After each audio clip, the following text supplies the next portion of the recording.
జహీరాబాద్ పంచాయతీ ఇంకాస్త ముదిరింది. గాంధీ భవన్ కు కాంగ్రెస్ పార్టీ నియోజకవర్గ ఇన్ఛార్జి చంద్రశేఖర్ అనుచరులు చేరుకున్నారు. మండల గ్రామ కమిటీల ఎన్నికలపై హర్షం వ్యక్తం చేస్తూ సీఎం రేవంత్ రెడ్డి అలాగే టీపీసీ అధ్యక్షుడు మహేష్ కుమార్ గౌడ్ చిత్రపటాలకు పాలాభిషేకం చేశారు. ఈ నేపథ్యంలో పోటాపోటీగా గాంధీ భవన్ కు జహీరాబాద్ నేతలు చేరుకున్నారు. అయితే సీనియర్లకు పార్టీలో ప్రాధాన్యత ఇవ్వడం లేదంటూ గత సోమవారం చంద్రశేఖర్ కు వ్యతిరేకంగా జహీరాబాద్ నేతలు నిరసన తెలిపారు. ఈ పంచాయతీపై రాష్ట్ర కాంగ్రెస్ అధిష్టానం దృష్టి సారించినప్పటికీ పోటాపోటీ రాజకీయం అయితే మాత్రం ఆగటం లేదు. ఇదే అంశానికి సంబంధించి ఎక్స్క్లూజివ్ ఫీల్డ్ రిపోర్ట్ మా కరెస్పాండెంట్ అజీమ్ అందిస్తారు. అజీమ్,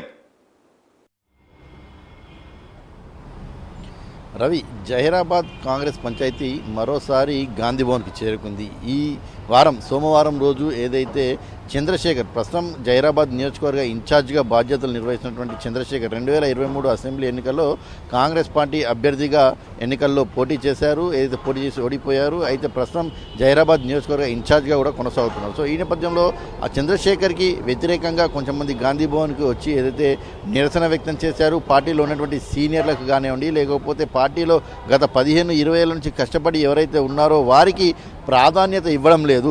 సో చంద్రశేఖర్ని తక్షణమే జహీరాబాద్ నియోజకవర్గ ఇన్ఛార్జిగా తప్పించాలని చెప్పి డిమాండ్ చేస్తూ గాంధీ భవన్లో నిరసన తెలిపినటువంటి పరిస్థితిని మనం ఏదైతే మొన్న సోమవారం రోజు గాంధీ భవన్లో చూడడం కూడా జరిగింది. దీనికి సంబంధించి అప్పుడు ఉన్నటువంటి కాంగ్రెస్ పార్టీకి సంబంధించిన పలువురు సీనియర్ నేతలు వారి దగ్గర నుంచి రిప్రజెంటేషన్ తీసుకొని ఖచ్చితంగా ఈ అంశాన్ని మేము పీసీసీ దృష్టికి కానివ్వండి, పార్టీ దృష్టికి తీసుకెళ్లి ఈ సమస్యకు పరిష్కరించే విధంగా కూడా చూస్తామని చెప్పి కూడా వారికి హామీ కూడా ఇవ్వడం జరిగింది. అయితే ఈరోజు మరొకసారి జహీరాబాద్ సంబంధించిన కాంగ్రెస్ పంచాయతీ గాంధీ భవన్కి చేరుకుంది. ఏదైతే చంద్రశేఖర్ ప్రస్తుతం ఇన్ఛార్జ్ ఉన్నాడో చంద్రశేఖర్కి మద్దతుగా ఏదైతే పెద్ద ఎత్తున కార్యకర్తలు ఏదైతే గాంధీ భవన్కి చేరుకున్నారు. అయితే జహీరాబాద్లో 2 మున్సిపాలిటీలు 3 మండలాలు ఉంటాయి. సో మొత్తం 2 మున్సిపాలిటీలు 3 మండలాలకు గాను ఇటీవలే ఏదైతే పార్టీ కమిటీలను నియమించింది, గ్రామస్థాయి నుంచి కూడా అన్ని కమిటీలను కూడా నియమించుకుంటూ వచ్చింది. సో ఈ నేపథ్యంలో తమపై పార్టీ నమ్మకం ఉంచి భరోసా ఉంచి మాకు బాధ్యతలు ఇచ్చినందుకు గాను పీసీసీ అధ్యక్షుడు మహేష్ కుమార్ గౌడ్కి, ఇన్ఛార్జ్ చంద్రశేఖర్కి, డీసీసీ అధ్యక్షురాలైనటువంటి నిర్మల జగ్గారెడ్డికి, మీనాక్షి నటరాజన్కి అందరికీ కూడా కృతజ్ఞతలు తెలుపుతూ వారు పాలాభిషేకం కూడా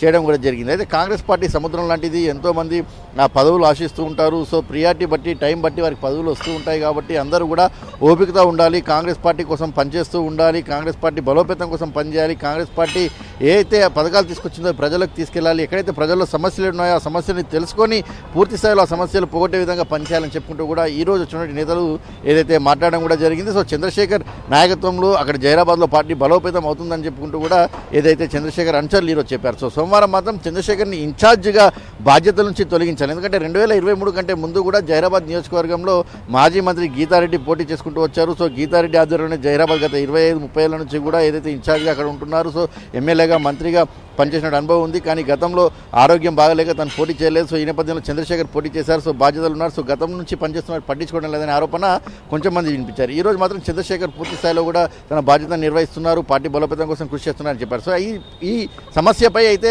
పార్టీ ఏది కూడా దృష్టి కూడా సారించింది. ఈ సమస్యకు సంబంధించి కూడా ఏదైతే చర్చించి అక్కడ ఉన్నటువంటి సమస్యను పరిష్కరిస్తామని అయితే హామీ ఇచ్చింది. మరి చూడాలి ఈ సమస్యకు పరిష్కారం దొరుకుతుందా లేదా, మరి ఈ వివాదం ఇంకా ఏదైతే 2 వర్గాల మధ్య ఈ వివాదం మరింత పెద్దగా అవుతుందా, లేదంటే పార్టీ పెద్దలు కూర్చొని, ఎందుకంటే అక్కడ నియోజకవర్గ ఇన్ఛార్జ్ ఉంటారు, పార్లమెంట్ ఇన్ఛార్జ్ ఉంటారు, డీసీసీ అధ్యక్షులు ఉంటారు, అలాగే ఉమ్మడి జిల్లాకు ఇన్ఛార్జ్ మంత్రి కూడా ఉంటారు. సో వీరందరూ కూడా కూర్చొని ఈ సమస్యకు పరిష్కారం చూపుతారా, లేదంటే ఇది చిలికి గానివారగా మారుతుందా అనేది మాత్రం చూడాల్సి ఉంటుంది. Ravi, right, thank you Azam.